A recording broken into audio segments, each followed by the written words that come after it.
في أوقات كتير بيبقى حلو قوي إنك تروح أماكن جديدة، تعمل حاجات جديدة، تعيش مغامرة كمان جديدة. وده بالظبط اللي بعمله هنا في أماكن عايزين نروح ليها. والمرة دي هنروح للمكان ده علشان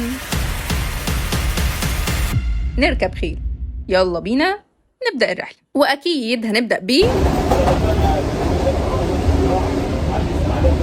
وصلت المترو، جبت حاجة ترطب عليا كده في الحر ده وانا ماشي، ليمون نعناع مزارع دينا، ياخد 10 من 10 ونجمة كده كده.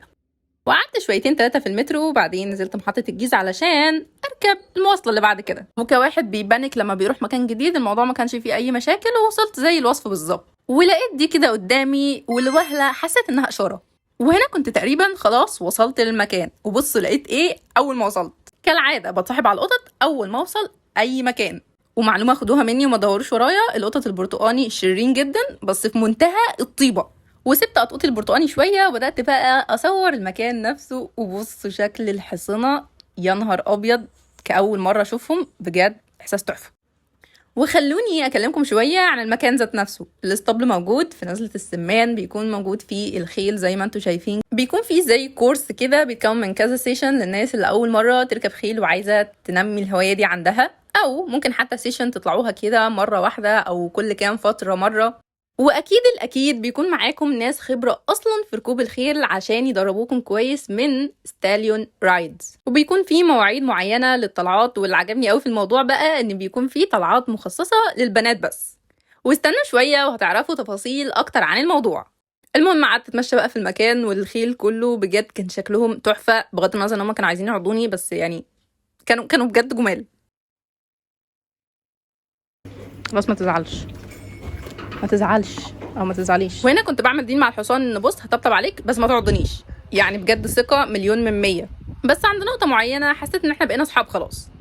وكحب استطلاع لفيت شويه في المكان، وبعدين تعبت وفرهدت، وصراحه الجو كان حر، فقعدت شويه ارتاح اول ما باقي البنات يجوا. وما كانش ينفع تيجي فرصه لحد عندي وافوتها اني اقعد ادردش شويه مع سلمى، اللي هي اصلا صاحبه فكره رايد البنات او الخيل للبنات.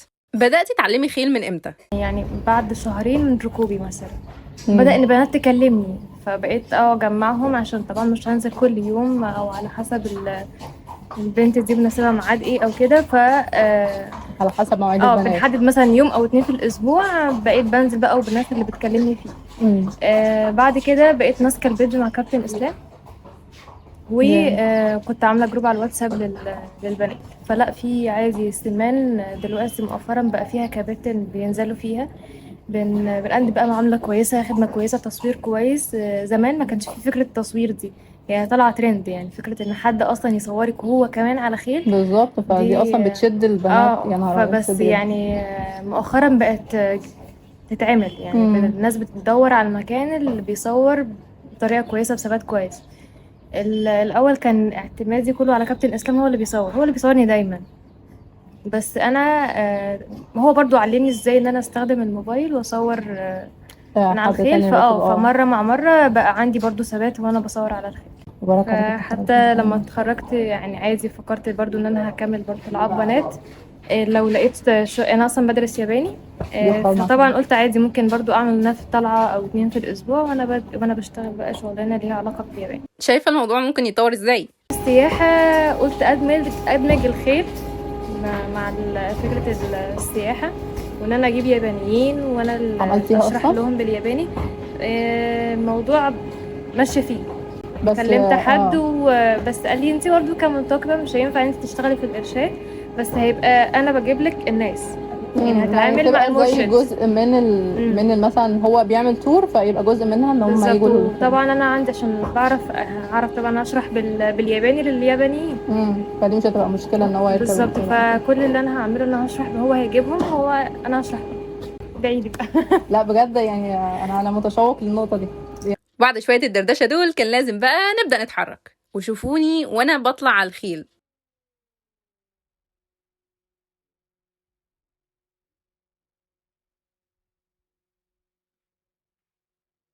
وانا سلمى كانت بتسالني هل لو انا متوتره ولا لا، والحقيقه اجابتي كانت بالتاكيد. المهم اسيبكم بقى مع الطلعه نفسها.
وخليني اقول لكم كحد جربت فعلا حاجات كتير قوي في حياتي، ركوب الخيل او التعامل معاهم من الطف الحاجات اللي فعلا عملتها. وهنا بعد ما رجعنا وانا في قمه الثقه وبنزل من على الحصان، ما تعملوش زي كده، تقريبا كانت رجلي ممكن تتكسر فيها. والحاجه الاهم، لو حد عايز يعيش المغامره دي زيي لوحده او حتى مع صحابه، هسيب لكم تفاصيل ستايل رايدز تحت في وصف الفيديو، ممكن تدخلوا كلموهم وتسالوهم بقى كل الحاجات اللي انتوا عايزين تسالوها. وده حصان ولد وبنت تقريبا كانوا بينكشوا بعض كده واحنا قاعدين، فالصراحه حسيته موقف ما ينفعش نفوته. ورغم الفتره القليله اللي اتعاملت فيها مع الخيل في اليوم ده، بس بجد هما كائنات مثيره كده للدهشه، وتخليك تفضل عايز تقعد كده تراقب تحركاتهم وهما بيعملوا ايه لمده 24 ساعه. بس للاسف الاوقات الحلوه مش بتدوم على طول، فكان لازم نبدا نتحرك، علشان اكشلي كنت بدات احس ان كل عضله في جسمي كانت بدات توجعني. وكده كده كنت اجيب حاجه معايا اشربها وانا مروح، عشان ارطب على نفسي الفرهده الغير معتاده بالنسبه لي.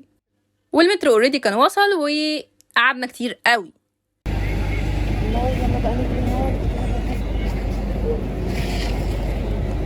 ما ينفعش يكمل بينا الغمره ده.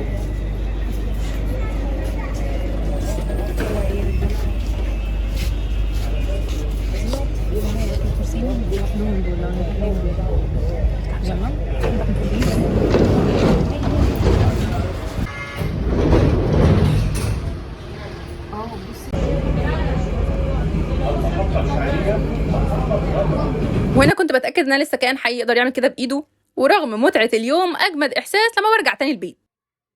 بس بجد كانت تجربه من احسن التجارب اللي جربتها في حياتي، واكيد كانت اماكن نستحق اننا نروح ليها. وهستنى منكم تقولوا لي في الكومنتس رايكم في الفيديو ده، وهل يا ترى عايزين فيديوهات تاني من اماكن عايزين نروح ليها ولا لا. وبس كده، سلام يا جماعه. تجربه يا معلم. تن تارارارا رارارارا تن تارارارا رارارارا تن